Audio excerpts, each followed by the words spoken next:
Assalamualaikum warahmatullahi wabarakatuh. Perkenalkan, nama saya Sofia Nabila Alista, kelas 11 MIPA 4 dari SMA Negeri 2 Unggul Sekayu. Di sini saya akan meresensi novel Laskar Pelangi. Selamat menyaksikan.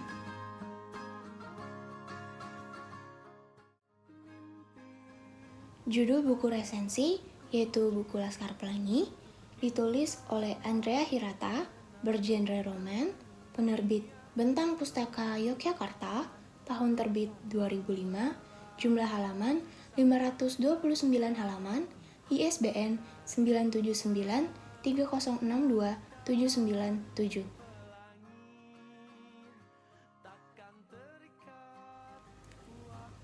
Laskar Pelangi sendiri mengisahkan tentang kehidupan 10 anak yang berjuang keras demi meneruskan pendidikan mereka di Kampung Gantong, Kepulauan Belitung.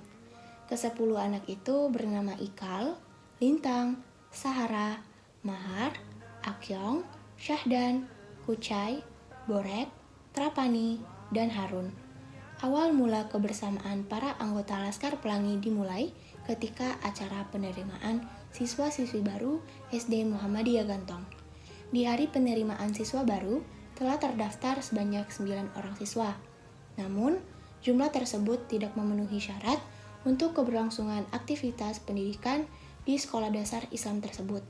Sebelumnya, pemerintah daerah melalui Departemen Pendidikan dan Kebudayaan Provinsi Sumatera Selatan telah memperingatkan kepada pihak SD Muhammadiyah Gantong tentang rencana penutupan sekolah tua tersebut. Penutupan tersebut akan dilakukan jika sekolah tidak bisa memenuhi syarat minimal jumlah siswa sebanyak 10 orang. Jika syarat tersebut tidak terpenuhi, maka sekolah dasar Muhammadiyah itu tidak diperkenankan untuk melanjutkan aktivitas belajar dan mengajar.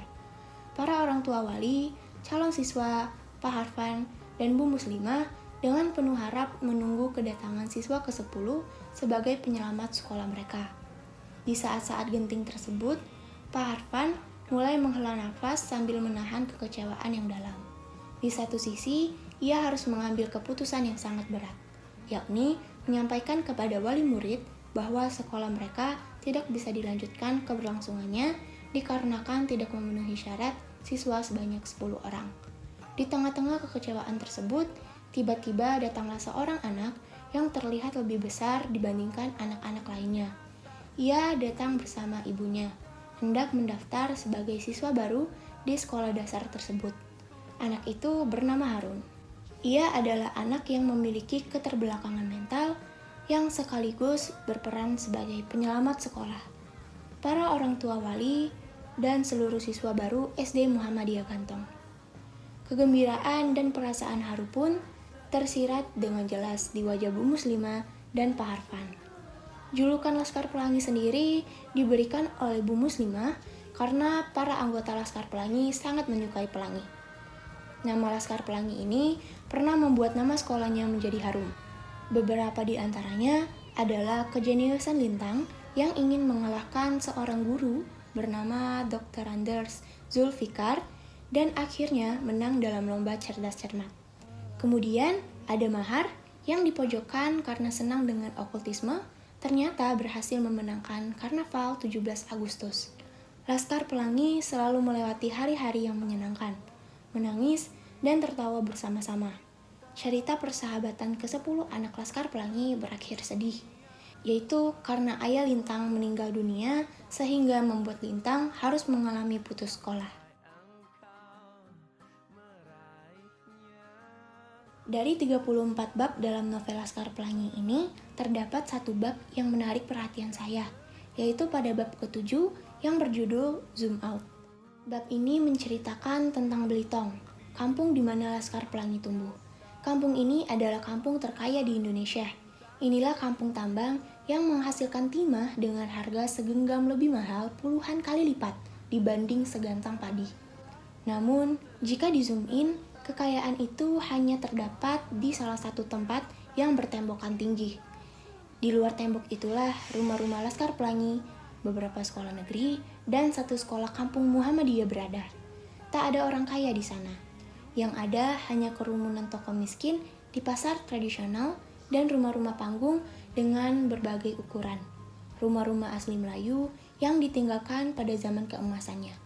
Pemiliknya tak ingin merubahnya karena tak ingin berpisah dengan kenangan masa jaya atau karena memang tak punya biaya. Bab ini menarik karena memberikan pelajaran untuk tidak menilai sesuatu hanya dari luarnya saja. Karena belum tentu apa yang kita lihat di luar benar-benar mewakili bagian dalam atau hal yang sebenarnya.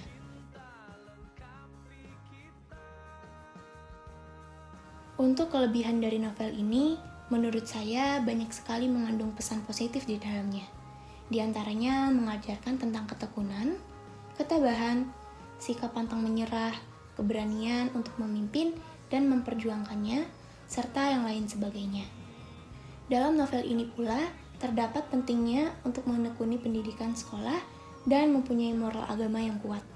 Novel ini menjadi bahan bacaan wajib bagi kaum muda yang kerap kali bersenang-senang akan kemudahan ekonomi dan tidak mengenal susah payahnya merintis kehidupan dari nol untuk mencapai masa depan gemilang.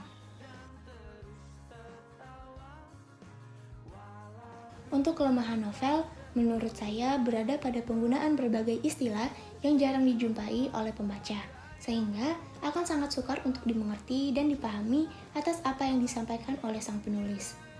Walaupun terdapat glosarium atas diksi-diksi yang sulit dipahami, tetapi diletakkan di akhir novel, sehingga saat membaca novel akan terasa kurang praktis. Berdasarkan dari kisah novel Laskar Pelangi, tentunya banyak sekali pelajaran yang dapat diambil dan diterapkan di kehidupan sehari-hari. Di antaranya, kita harus bersyukur akan pemberian Tuhan yang Maha Kuasa, menghargai pentingnya hidup ini, tidak mudah menyerah, dan berusaha sebisa mungkin apabila menginginkan sesuatu. Tak hanya itu saja, kepintaran bukanlah menjadi tolak ukur kesuksesan seseorang. Hal itu dapat dilihat dari kisah tokoh Lintang di novel ini. Ia adalah anak yang pintar, akan tetapi mungkin nasibnya memang tidak seberuntung teman-teman lainnya. Baiklah, mungkin sekian resensi novel Laskar Pelangi dari saya. Apabila ada salah-salah kata saya mohon maaf. Saya akhiri, wabillahi taufiq wal hidayah. Wassalamualaikum warahmatullahi wabarakatuh.